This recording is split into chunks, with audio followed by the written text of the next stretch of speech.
Okay, we are landing now with the last letter E, and that is for empower.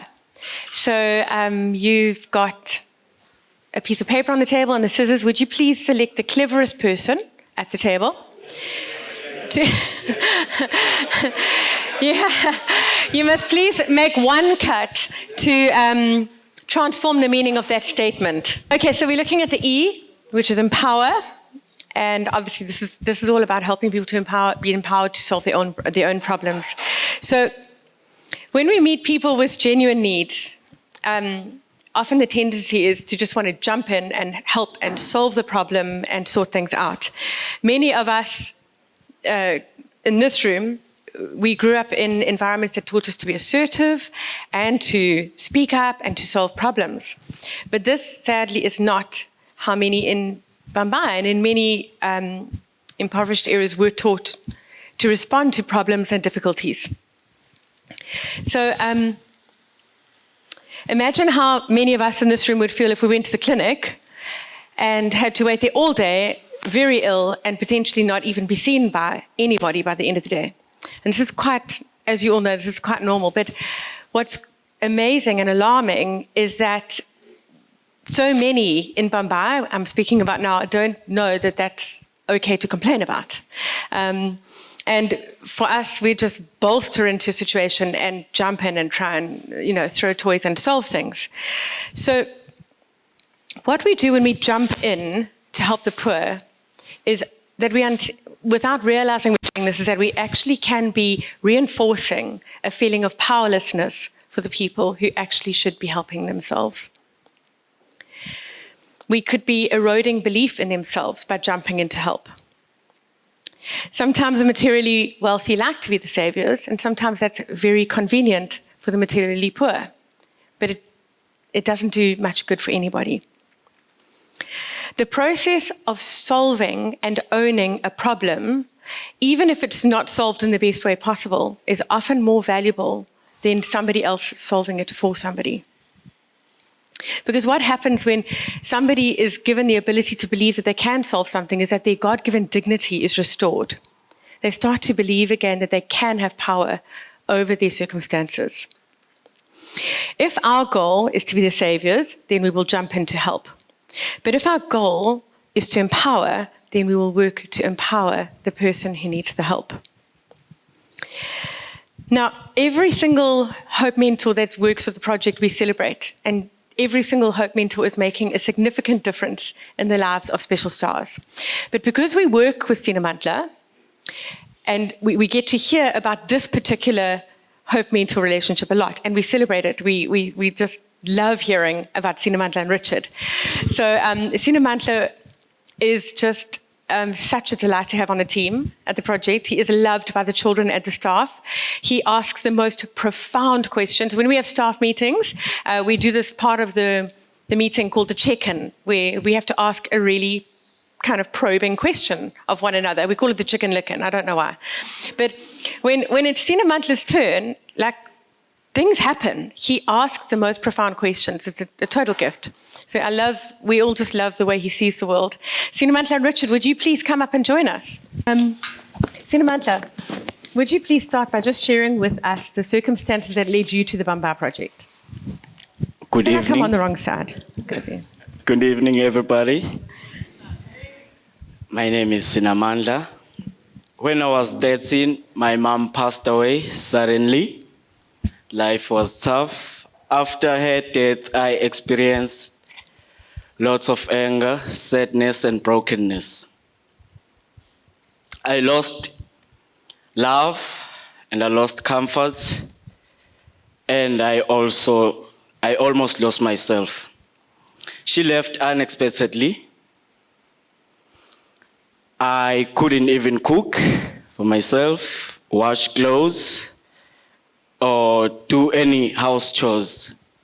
She was working very hard to provide a better future for me.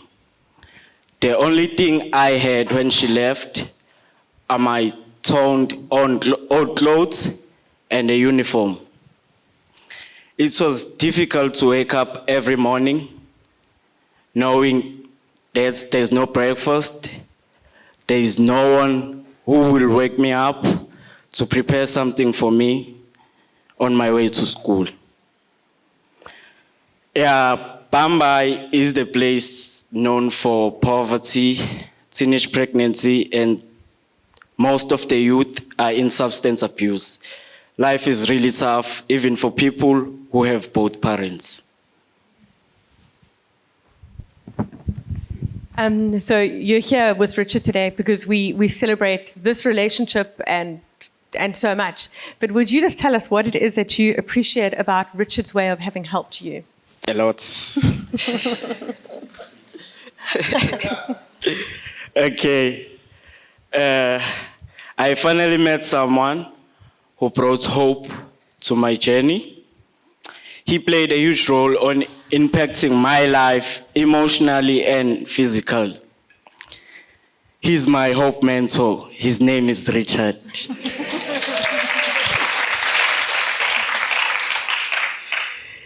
He reminded me the purpose of living and also provided unconditional love and added hope and brought hope in my life because I lost hope when I lost my mom. She was the only person I had. And I still remember one of the Sundays, he invited me to come to his church. The society was so welcoming, and I became the part of the family. I'm so grateful to have him in my life and also Bambai Project. This kind of a relationship really changed my life. Now I'm happy I'm a staff of Bambai Project. I'm impacting other children's life who are vulnerable and also orphans. And working for the Bambai Project to me is part of giving back. Yes.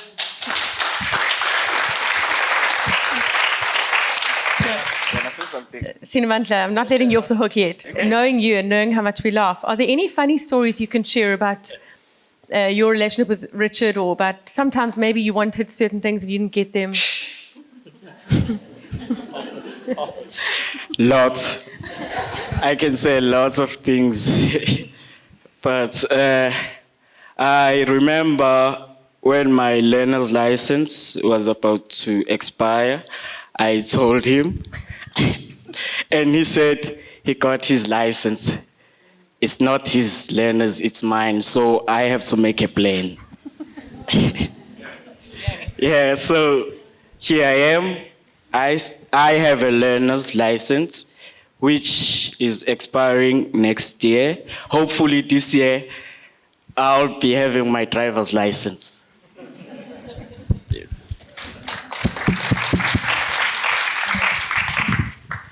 Richard, thank you. I know that you've prepared to share your reflections on this journey and this relationship. Thank you. Yeah, and unfortunately, he's taken half of my thunder here, so.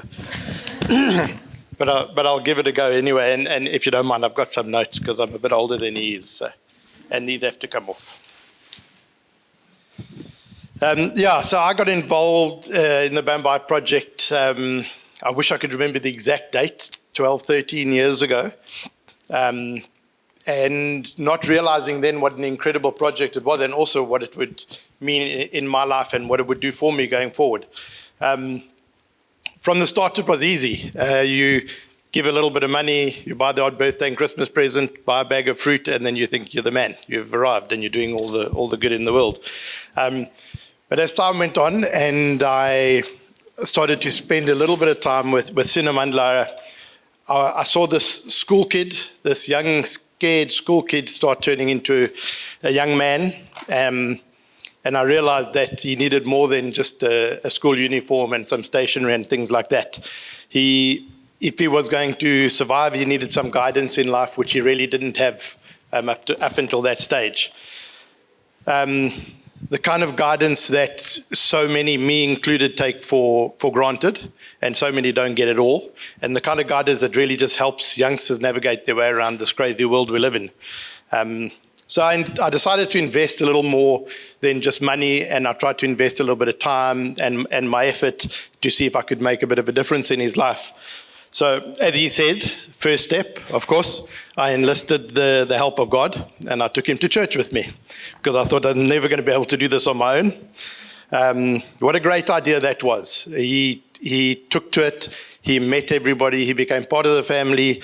A couple of years ago, he got baptized at St. Margaret's, and he was definitely forming his own relationship and his own path with the Lord. It was really good to see.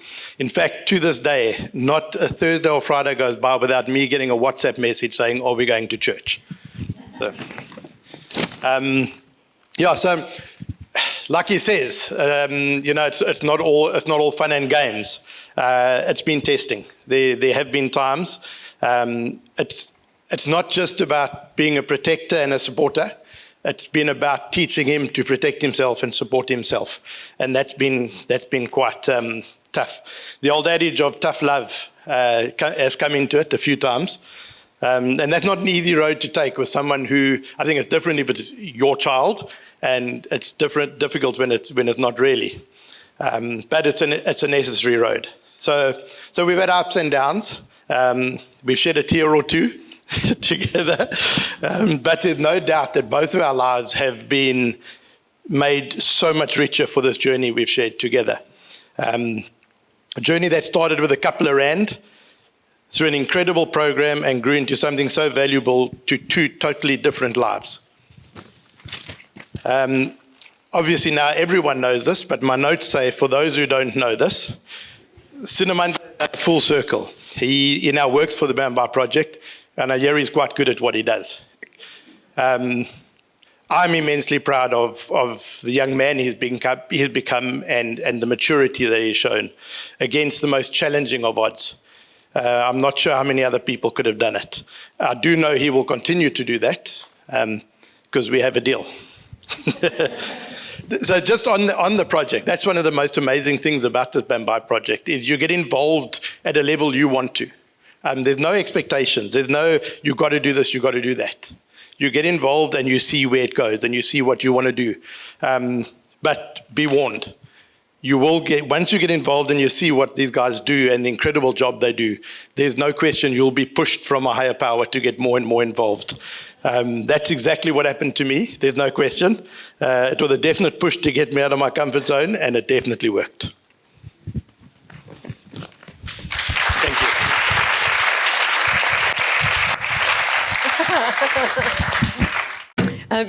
The golden rule in development is never do for somebody what they can do for themselves. And I think that's what we've seen play out in such a powerful way with Richard and Sinamantla, which is why there's so much mutual enjoyment and friendship. And we really do celebrate that. Thank you. And I know that there's many more of these out there.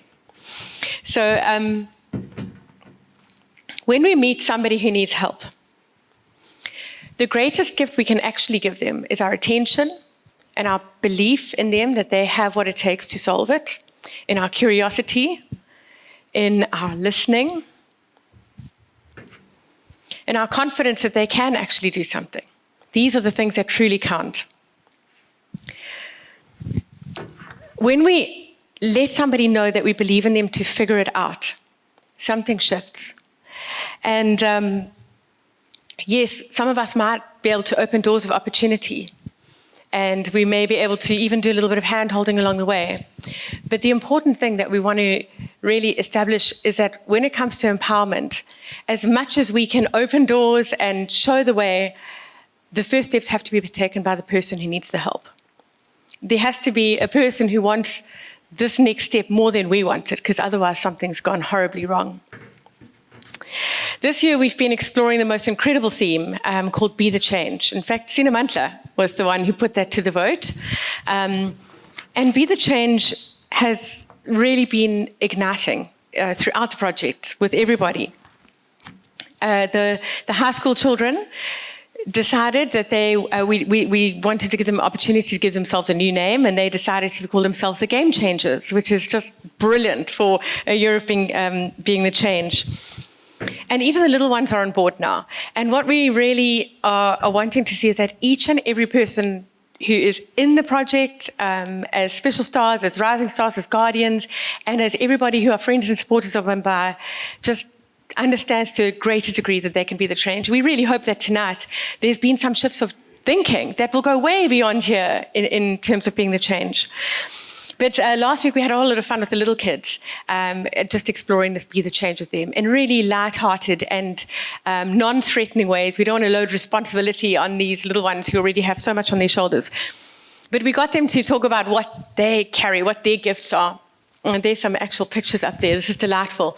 So there's a few things going on there, but we got some kids who said, no, they're good at singing. They have a gift of singing.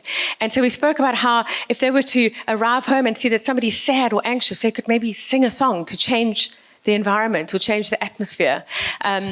We had some who said that they feel like their superpower is to care. So there's a little massage thing going on there. Sma was her best day at work this year.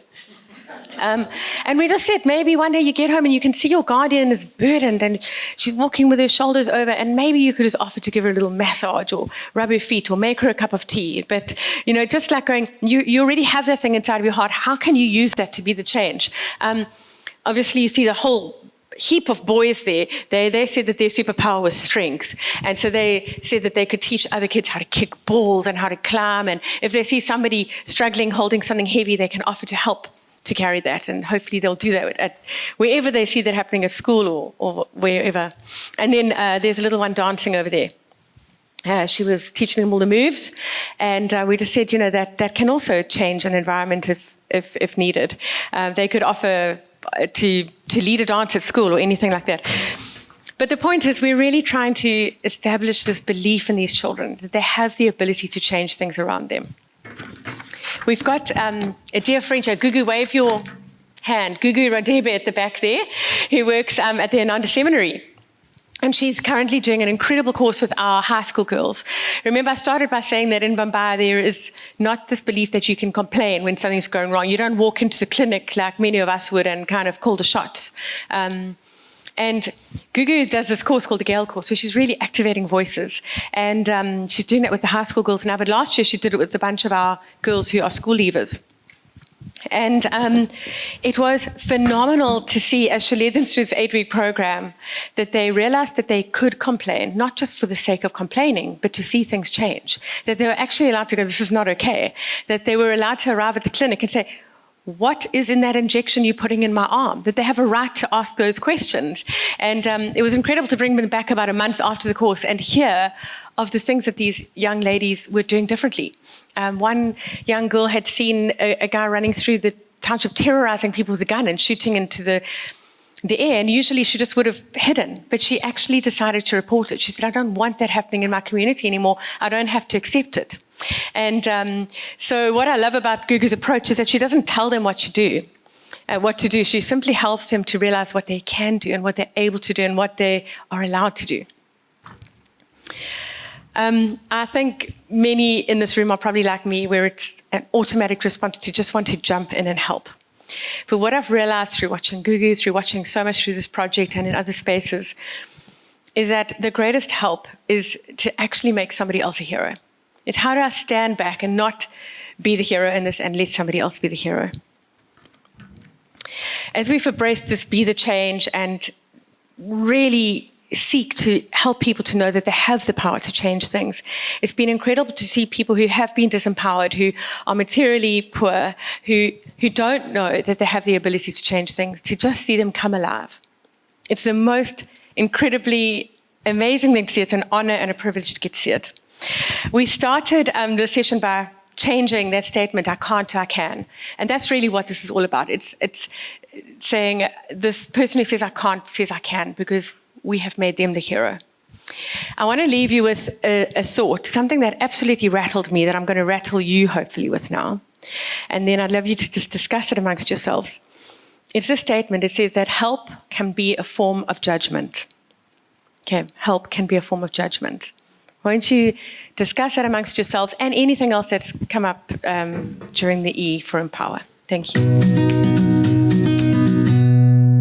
The team has decided that we can't move on further without teaching everyone our war cry. Okay, he had a thing with war cries because he had them with Walmart in the US. So he's the W, the A, whatever it is. So anyway, you can do it for me, Steve. Okay. Okay, so I've got to ask the team to come up. Tuli's going to lead us. Yeah, maybe the whole team can come up. Everyone can stand. Come on, let's do a leg stretch. We're in the home straight. A few more minutes left. Okay, so Tuli's going to teach everyone. Stand together, build together, be the change. All right. 1, 2, 3. Let's go. Stand together, build together, be the change. Woo! Hope, the kind of hope we've been talking about tonight. It's really messy, but it's powerful. And we believe that it has the potential to impact a community and even a nation. Just now, you've seen the bookmarks in front of you. There's one for each of you to take away. But on the back, you might have thought this is a bit of a large white space. And that's for you to write down what has most impacted you tonight. Maybe it's a quote, maybe it's something in your heart, maybe it's something you want to go out and are challenged to do. Whatever that may look like. But before we do that, I want to just quickly run through in terms of our hope building model. So H, and I'm going to put a question because it's quite nice to put a reflective question. And you can take the bookmarks. They've got that question and you can take it away. So what needs to change for honor? What needs to change in how I see others? And for me, that quote that speaks to me, that poverty is the world telling the poor that they are God-forsaken. So really journeying with that. The O for outcome. Is my giving leading to long-term positive change? Just because it feels good, it doesn't mean it is good. And to really reflect. There's some short-term that is really good, but what is the impact? The P, am I potential? Dr. Smar. I can't quite do the walk like you, Smar. Am I focusing on the lack or the potential in this person or situation? And the final one, E, empower. Who is owning and solving the problem? And that's saying never do for someone what they can do for themselves. And often one does have to be part of solving the problem, but it's a journey with the end goal. And what does that look like? So this is the hope that we want to spread as the Bambai Project. And we've got this bigger vision, which I spoke about at the end, at the beginning, and I'm speaking about it at the end, is the powerless, as the world sees it, in Bambai and in South Africa, impacting the powerful with hope. And that's that real reversal from the powerful impacting the powerless. And we believe this is about change mindsets. And that kind of transformation is needed if we're going to change the future trajectory of our country. And so we're really, really passionate about that. It's not easy, but it's something we're really passionate about. And tonight has been a part of that for us. And you've heard the incredible stories from our staff, just sharing those stories of heartache, but also stories of hope. And while they've mentioned the Bambai Project, it's really been about them. And I'm sure you're just so aware of the courage and the resilience and the wisdom in them, and that they are being hope bearers in Bambai and in other countries. But I can tell you that it wasn't easy for them standing up tonight or sitting down, as the case may be. And can I ask you all to give them a big round of applause?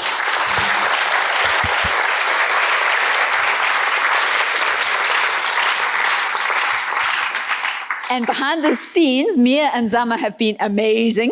So Zama has come on board as our administrator. Mia is continuing. She's not disappearing. She's part-time. Yes, Don, she is part-time, just in case you didn't know that. But Zama, a lot of people haven't met you, so do you want to stand up, give a big wave? Woo! So she's going to be taking over the admin at bambaiproject.co.za. Email address, but both will be, we're going to work through towards a seamless transition. But we're just working out who's doing what. But Zama actually is full-time and works in our project office and is there on a Tuesday morning and a Friday afternoon, often in Bambai. But other times you can find her there or us working in our office through those doors. So we'd love to interact with you.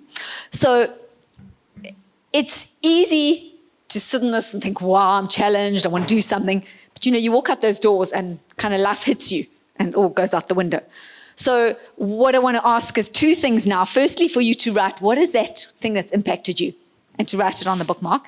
And then we're also going to hand out some paper and we'd love some feedback. If there's something about tonight, if it's encouraging, if it's a challenge, if it's something you want to question, we'd love to hear that. So we're going to give a few minutes just to write on your bookmarks and to pop that on paper, if that's okay. There's going to be an orange bucket. It's going to be at the back table over there, and we'd really love your feedback because it helps us. We love to learn and grow. So as we draw to a close this evening, just before I hand over to Thuli to close us, I just want to thank you for journeying with us tonight. And we'd love to engage with you further. And it may be in any form. Maybe you want to engage differently to how you are now. Maybe you haven't been involved and would like to find out more.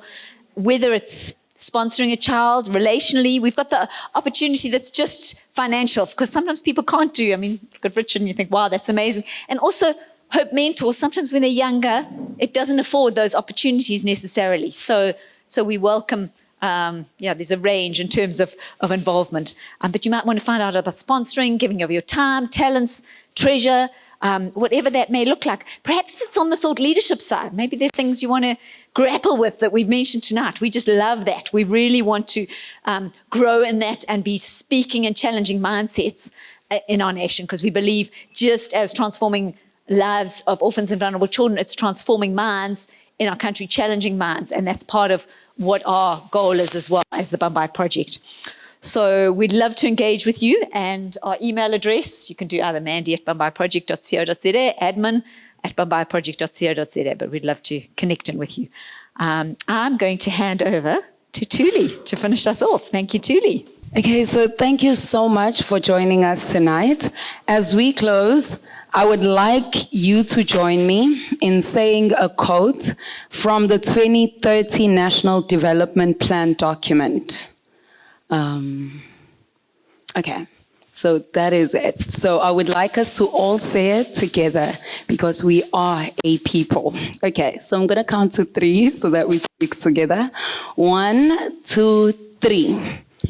We are a people who have come together and shared extraordinarily to remake our society. We live the rainbow. Thank you so much. So that hits home. It's kind of like personal, that we are a people. And could we be part of living the rainbow, especially across the material divide? It's not easy, but as you go out, please remember, hope is being able to see that there is light despite all of the darkness. That light and all of the darkness.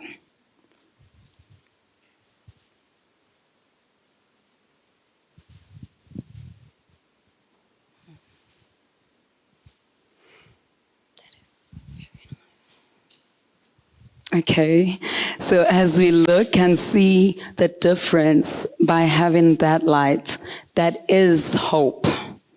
And despite all of the darkness, but we see that there is hope. And we invite you to join us on this journey of building hope in our nation. Let's be the change. Yes, thank you so much.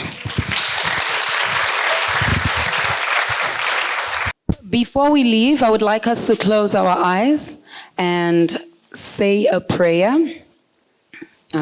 We can all close our eyes. Lord God, you are the creator and giver of hope. Would you implant the seeds of hope in every heart tonight, that they may take root and flourish.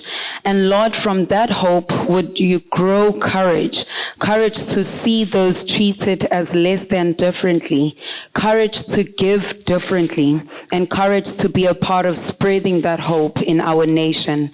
In Jesus' name, amen.